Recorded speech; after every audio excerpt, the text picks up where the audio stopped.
Hola, bienvenidos a nuestro primer capítulo de Enseñanzas de Jesús. Un gusto poder saludarte. Cuenta la historia que un profesor estaba dando su clase y el aula estaba completamente en armonía y en paz. Pero pese a que lo que estaba enseñando era la verdad, uno de sus alumnos se levantó, se acercó a él y le dijo: «Profesor, lo que estás enseñando es falso». Algo así sucedió en el cielo. La Biblia enseña que Dios, después de haber creado todas las cosas y a Adán y a Eva, les dio una instrucción muy importante. Génesis capítulo 2, versículos 16 y 17 nos dicen esa instrucción. De todo árbol del huerto pueden comer, pero del que está en el medio del huerto no comerán, porque el día que de él coman ciertamente morirán. ¿Era un árbol especial? ¿Tenía algún poder sobrenatural este árbol? No, era solamente una señal de autoridad. En el cielo todo estaba en paz y armonía también, y Dios había dejado una señal de autoridad, pero uno de los ángeles se rebeló contra Dios. Y es así como todo pudo haber comenzado. La sierva del Señor nos dice algo muy interesante que quiero que lean. El pecado se originó en aquel que, después de Cristo, había sido el más honrado por Dios y que era el más exaltado en poder y en gloria entre los habitantes del cielo. Lucifer, el hijo de la mañana, era el principal de los querubines cubridores, santo e inmaculado. Estaba en la presencia del gran Creador, y los incesantes rayos de gloria que envolvían al Dios eterno caían sobre él. Es decir, que en el cielo también había una señal de autoridad. Antes de responder esta pregunta, déjame compartir contigo un versículo que se encuentra en Deuteronomio capítulo 29, versículo 29. Las cosas secretas pertenecen a Jehová nuestro Dios, mas las reveladas son para nosotros y para nuestros hijos, para siempre, para que cumplamos todas las palabras de esta ley. Es imposible que podamos tener toda la información exacta de lo que ocurrió allá arriba en el cielo con el inicio del pecado.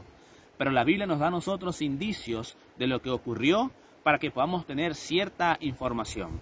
Por ejemplo, Hebreos capítulo 1, versículo 6 dice: y otra vez, cuando introduce al primogénito en el mundo, dice: adórenle todos los ángeles de Dios.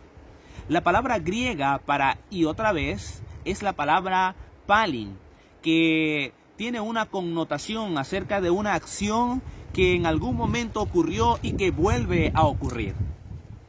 Es decir, que en algún momento Dios introdujo al primogénito por primera vez y el texto nos dice que otra vez lo introdujo.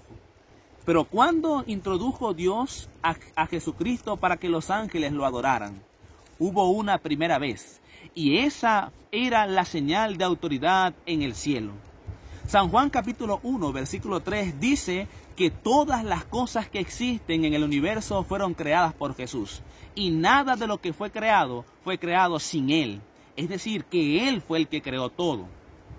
Pero por alguna razón los ángeles no tenían el conocimiento de que Cristo era su creador, y esto entonces fue lo que hizo que el enemigo de Dios, Satanás, Lucifer, ese ángel poderoso, sintiera el deseo de ser igual a Dios. La sierva del Señor declara lo siguiente: el Rey del Universo convocó a las huestes celestiales a comparecer ante él, a fin de que en su presencia él pudiese manifestar cuál era el verdadero lugar que ocupaba su Hijo y manifestar cuál era la relación que él tenía para con todos los seres creados. El Hijo de Dios compartió el trono del Padre, y la gloria del Ser Eterno que existía por sí mismo cubrió a ambos. Alrededor del trono se congregaron los santos ángeles, una vasta e innumerable muchedumbre, millones de millones, y los ángeles más elevados como ministros y súbditos se regocijaron en la luz que de la presencia de la deidad caía sobre ellos. Ante los habitantes del cielo reunidos, el Rey declaró que ninguno excepto Cristo, el Hijo unigénito de Dios, podía penetrar en la plenitud de sus designios, y que a éste le estaba encomendada la ejecución de los grandes propósitos de su voluntad.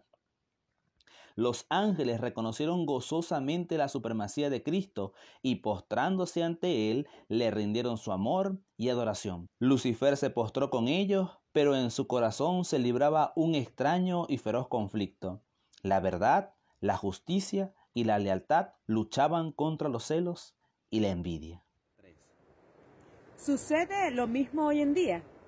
Juan capítulo 1 versículos del 9 al 11 dice: en el mundo estaba y el mundo por él fue hecho, pero el mundo no le conoció. A los suyos vino y los suyos no le recibieron. Cristo vino a este mundo con el propósito de mostrarnos y enseñarnos el carácter de Dios. Pero en aquel entonces no reconocieron a Jesús. Y sucede exactamente lo mismo hoy en día. Jesús en su palabra también refleja lo siguiente en San Juan capítulo 17 versículo 3. Y esta es la vida eterna, que te conozcan a ti, el único Dios verdadero, y a Jesucristo a quien has enviado. Por eso es importante que nosotros podamos conocer a Jesús, porque conociendo a Jesús conocemos también al Padre. Y conociéndolo a ambos tenemos nosotros la oportunidad de tener la vida eterna. Y esto es lo que durante años, miles de años, el enemigo ha evitado que el ser humano pueda conocer a Dios.